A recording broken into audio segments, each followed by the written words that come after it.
So we're really putting the squeeze on Hamas terror group. We're really putting the pressure cooker to make sure they can't go north to south, they can't rearm, making sure to block those tunnels. We're working on it.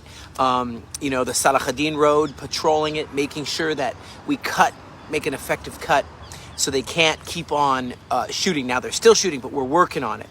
And at the same time, you see that the pressure's on them. The negotiators have agreed on the framework for the hostages to be released. They've agreed on something already, which is amazing. It means we're doing a good job. And then at the same time in the north, so if the diplomatic way, the political way is not working to get our people to be able to return to their homes on the northern border, well, we are ready to. The higher ups in the government here have said we're contemplating a military boots on the ground incursion into Lebanon to compel the Hezbollah to retreat back to the Litani River.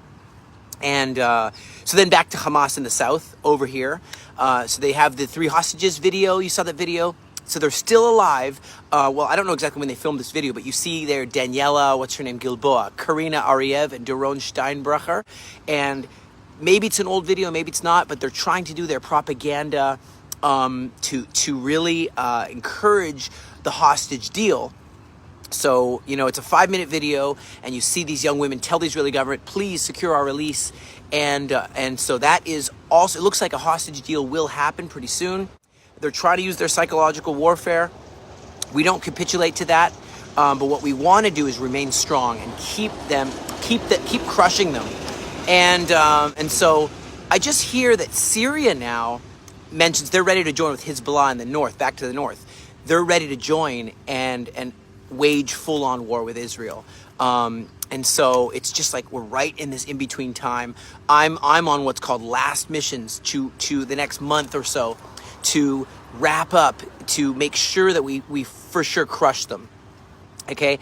And CIA chief William Burns and Qatari Prime Minister Sheikh Mohammed, along with Israeli and Egyptian officials and intelligence, have gathered in Paris and are really working on this new proposal for the release of the hostages, which would include, I want them to surrender, but even if they just stop shooting for a bit, release all the hostages, I don't know what the deal exactly is.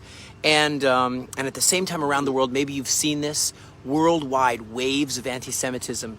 It's just everywhere, but it's also helping the Jewish people to fill out their applications. It's encouraging them to fill out their applications to return home to the Promised Land. And reports indicate that Jewish applications are through the roof. I mean, France, 500% increase in applications. And we at the Aliyah Return Center are, of course, ready to help them. We got our housing, job training, Hebrew school, food, clothing, shelter. We want to do scholarships for them for higher learning. We want to really help them. Okay, please help us help them. Consider this year, it's still January, consider a monthly commitment. Many of you have given one time, praise God for that, God bless you. Consider a monthly commitment to stand with us. Now, I want to encourage you guys, we are not stopping. We are going to put the pressure on until we see full and glorious victory and evisceration of our evil, evil enemy.